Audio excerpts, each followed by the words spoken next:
Hey guys! Alright, so this is a video for you guys about observing and reacting in life versus creating and interacting, and what the differences are, what it actually means for you, and how you can employ these ideas in your life to live a better life, to really shift your life into the life you want. So I'm going to listen for just a few moments and share what they say.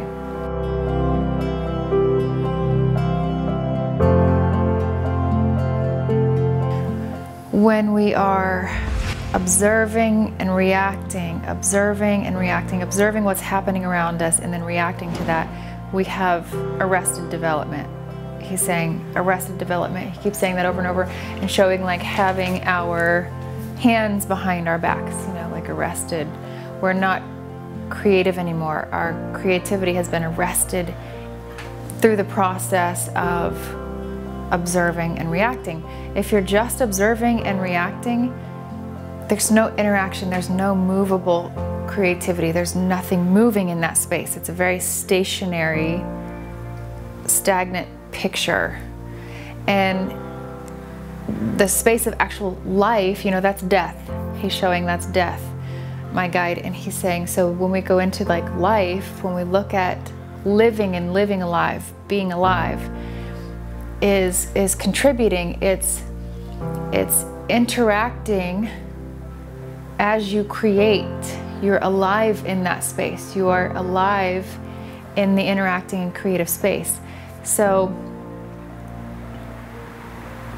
you have to become aware of what you're allowing to arrest your creativity, to make that development stop, because then you'll feel that flat stop mechanism, he says, where you feel like you're not engaged, you're not involved, you're not alive, you're not awake in it. But when you feel in it, you feel the movement in and out and through you, you're interacting and you're creating then in that space. But you're bringing to life what you're interacting with and what you're creating. You're bringing it to life by interacting with it. There's power there to be harnessed. He says there's power there. When you're just reacting, the power has been forfeited. The power is gone. There's no personal power in that place for anything with life or movement. No evolution is occurring there. It's just repeated. It's a mechanism of repeat, things replaying themselves over and over. How should we use our imagination in all this? So the playfulness is key. My guides are showing playfulness is key, because playfulness is a light vibration. It's a higher, lighter vibration that keeps you out of density. When you get to where you take things too seriously, things become very heavy, very dense, and there's not, you know, the interaction basically bottoms out and stops. So first, keep things playful.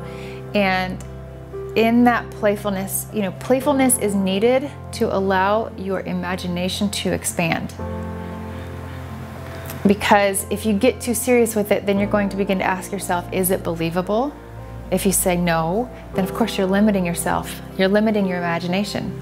Your imagination is the place where you create. Your imagination is the actual place of life. Because imagination is where everything begins, they say. Everything in existence. You imagine brushing your teeth before you do it. You imagine cooking your meal before you do it. Then you walk into that reality. It starts in your imagination, they say. So think about it. How many times have you imagined yourself suffering and then experienced that suffering?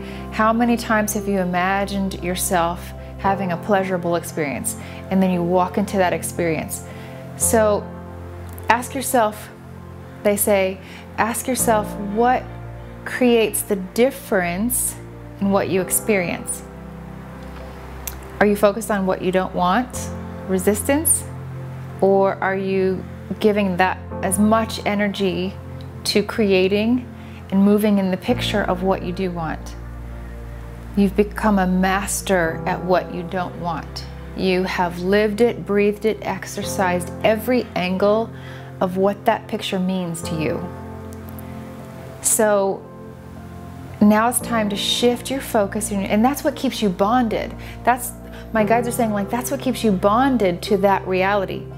The thing that you're trying to resist and get away from is you think, if you tell yourself that you know it well, and I don't want this and I don't want that because this, and this, that's what keeps you bonded to it and will continue to create and perpetuate, because ultimately you're fueling the fire. You're giving it something to feed on.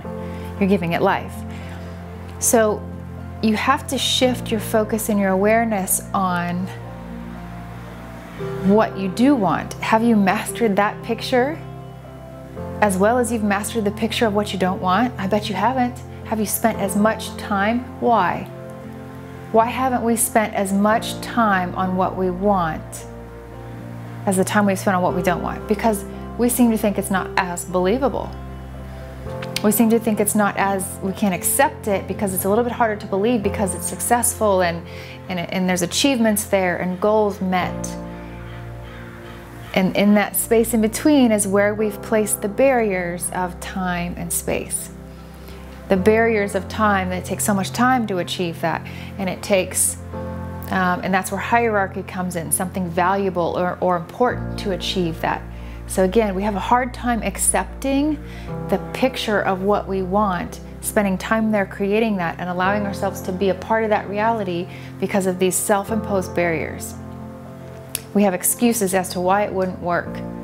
So my guides are encouraging you, and I encourage you as well, to remove all aspects of the ego that tell you that you can't do it because you're not strong enough, or there should be shame or guilt associated with it because other people in your life don't have that, and people around you don't achieve things like that. If you can remove limits that are self-imposed, you're truly opening up a whole new paradigm for yourself. What are some quick tips that people could use every single day in their life to help keep this vibration alive? Yeah, I'm gonna listen for just a second.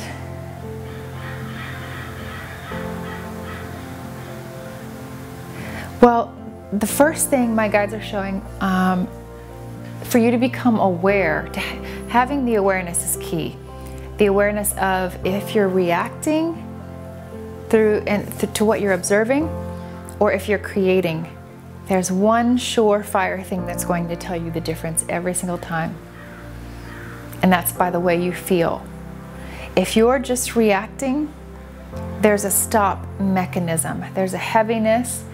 There's the flow within you that ceases to flow.